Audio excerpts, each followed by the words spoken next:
Draymond Green of the Golden State Warriors has been suspended for Game 3 following his kick heard around the world to the sternum of Domantas Sabonis, who grabbed Draymond's leg, and then Green responded viciously with a stone-cold type of kick on Vince McMahon. According to the executive VP of basketball operations, Joe Dumars, the suspension in large part was based off of Draymond's history of unsportsmanlike acts.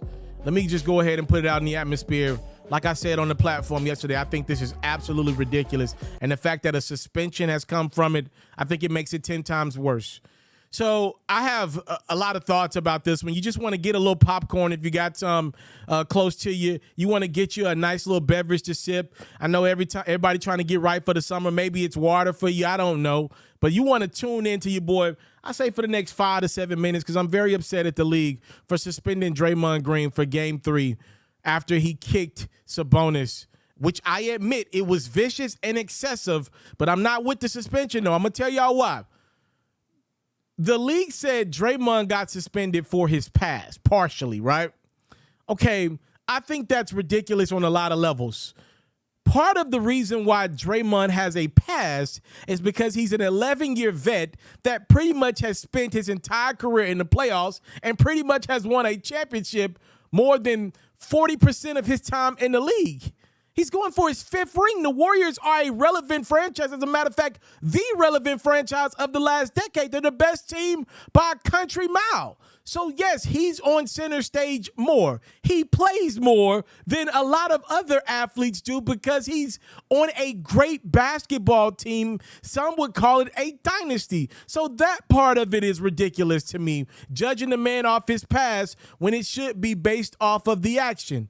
Obviously, we could get into the fact that none of this ever happened if Domantas Sabonis doesn't grab Draymond by the ankle. Again, I want to repeat myself so everybody knows just where the heck FERRO stands. Draymond's kick to the sternum, in my opinion, was excessive. What I would have liked the league to have done, or the refs in that moment to have done, was to give Draymond a flagrant 1 foul. And here's why I land flagrant 1. Because the refs did give Domantas Sabonis a technical foul on that play after reviewing, to me, that's acknowledging that he had wrong in this one. If Domantas gets nothing, then okay, give Draymond the flagrant 2 and get him out of the game. But because Domantas does get a technical foul in this scenario, I would have given Draymond a flagrant 1. That way, Domantas still gets acknowledged by getting 1 free throw, and Draymond stays in the game. This way, now Draymond takes all the blame, all the culpability, and Domantas gets nothing. And if you go back and look in that play, before Domantas even grabs Draymond's ankle, he's grabbing at Klay Thompson from the back of his jersey. Another dangerous play. Domantas has just pretty much made his faith in this series. He has flat-foot said, I don't care about my body. I don't love myself enough to care. I'm giving the Sacramento Kings everything I got. We're going to light that beam by any means necessary. And he's just putting his body on the line. The way he's doing it, though, is actually kind of Draymond Green-esque. He's been very irresponsible with his movements through 2 games thus far. Again, I'm not saying Draymond wasn't excessive in how he sternum kicked Sabonis. That was excessive, and then just taunting the crowd afterwards, I thought that was ridiculous and childish from Draymond. That's become one of his MOs. I get it, he's in the game, it's a sold out building, I understand it. Like, I to the best of my knowledge, I understand it, right? I'm not a professional athlete that's playing in front of 20s or 30s of thousands of people, right? But again, my problem is, overall, I think Draymond's taking all culpability and Domantas is getting nothing. Here's where I land, and I saw this online. Actually, I saw this from Chuck from Inside the NBA, and I actually agree with him. This is one of the rare instances where I agree with Charles Barkley, but I like this right here, right? I think if Domantas Sabonis, who's right now listed on the Sacramento Kings injury report, if Domantas Sabonis is unable to go because of the kick to the sternum, then I think the league would have every right to suspend Draymond again. I would have liked Draymond to get suspended if Sabonis would have been unable to play. That's where I land. If Sabonis can't play because Draymond kicked him, then I'm fine with Draymond not playing. But the fact that Sabonis is playing, y'all gonna suspend this man on kicking him out of a close game in the fourth quarter? Again, Draymond's had his history. He is a ridiculous jumper. He has ridiculous body movements. I think a lot of it's because he's undersized. If you go back and look at history, a lot of Draymond's incidents have involved guys that are taller than him, that are 20 to 30 pounds bigger than him. You know, a lot of that's come from that. The bonus is not necessarily, too much bigger than Draymond. This one's more or less about lower body. This was more or less about Sabonis reaching and grabbing and not trying to let Draymond go.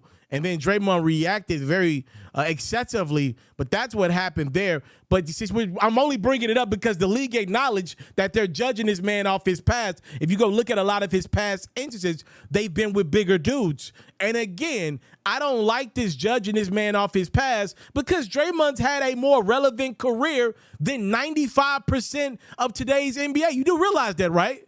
Like, Draymond's career has pretty much been in the playoffs. He's been in the playoffs most of his career. The Warriors have won at an elite clip. They've been in the finals at an even eliter clip. So yes, things are going to happen to Draymond Green. The world is watching Draymond Green because a lot of his life, a lot of his biggest moments have happened in the playoffs because his team, the Warriors, have been pretty much a dynasty. I do not agree with the suspension. I do not like it. The Warriors have to have this game. It's unfortunate for Draymond that he's in another one of these scenarios, no matter how it ended up happening. And I'm just saying this. Draymond will now enter the last year of his deal next year. And the Warriors got a lot on their mind, a lot on their plate. I know they got a lot of money over there in Silicon Valley.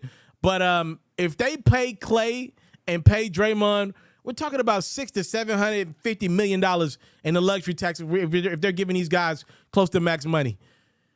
I'm not saying Draymond is in the last games as a Warrior. I'm just saying it's interesting going into his last year of his contract next year. This offseason will be an interesting one if the Warriors go on to lose this series to the Sacramento Kings, and that lasting thing in your mind of their series against the Kings, if they lose it, is Draymond kicking Sabonis in the sternum and missing another game. Keep in mind, this dude has missed a game in which his team ended up losing a series that they were up 3-1. Also, keep in mind, the man did punch his teammate in the face right before training camp. So I'm just saying this could be one of the last straws of the Draymond era in Golden State.